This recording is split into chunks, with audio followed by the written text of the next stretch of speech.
ایران نے آبنائے ہرمز کے بعد باب المندب بند کرنے کی تجویز پر غور کیا۔ یمن کے حوثیوں کو ایران کے توانائی پر امریکی حملوں کی صورت میں باب المندب بند کرنے کا پیغام بھجوا دیا گیا۔ ایشیا اور یورپ کے درمیان تیل اور گیس کی ترسیل رکنے سے توانائی کا بحران بڑھنے کا خدشہ۔ حوثیوں نے یمن تنازع میں مداخلت پر سعودی عرب کو نشانہ بنانے کی پھر دھمکی دے دی۔ امریکہ نے ایرانی توانائی تنصیبات کو نشانہ بنانے کی کوشش کی تو باب المندب بند ہوگا۔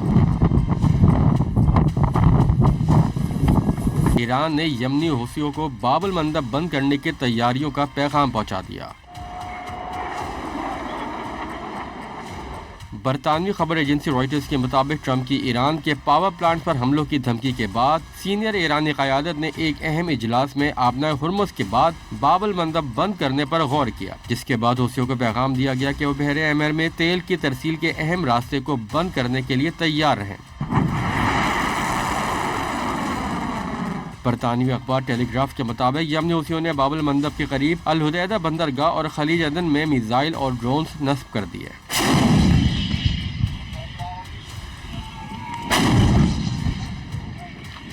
رپورٹ میں دعویٰ کیا گیا کہ حوثی باب المندب کو کنٹرول کرنے کے لیے صومالیہ کے الشباب گروپ کے ساتھ مل کر کارروائیاں کر سکتے ہیں۔ رپورٹ میں ذرائع کے حوالے سے کہا گیا کہ حوثیوں کی جانب سے الشباب کو ڈرون ٹیکنالوجی بھی فراہم کی جا رہی ہے۔ ادھر حوثی رہنما عبد المالک الحوثی نے خبردار کیا کہ سعودی عرب نے یمن کے تنازع میں مداخلت کی تو اس کے تمام تیل تنصیبات اور اہم مراکز حوثیوں کے میزائلوں اور ڈرونز کا ہدف ہوں گے۔ خلیجی news website Middle East Eye کے مطابق حوثیوں کی دھمکیوں پر سعودی عرب مکمل الرٹ ہے۔ سعودی عرب حوثیوں سے نمٹنے کے لیے مختلف آپشنز پر غور کر رہا ہے۔ آبنائے ہرمز کی بندش کے بعد باب المندب ایشیا اور یورپ کو ملانے والا اہم بحری راستہ ہے اور جنگ کے دوران متبادل راہداری کے طور پر استعمال کیا جا رہا ہے۔ باب المندب کی بندش سے عالمی سطح پر توانائی کے بحران میں اضافہ ہوگا۔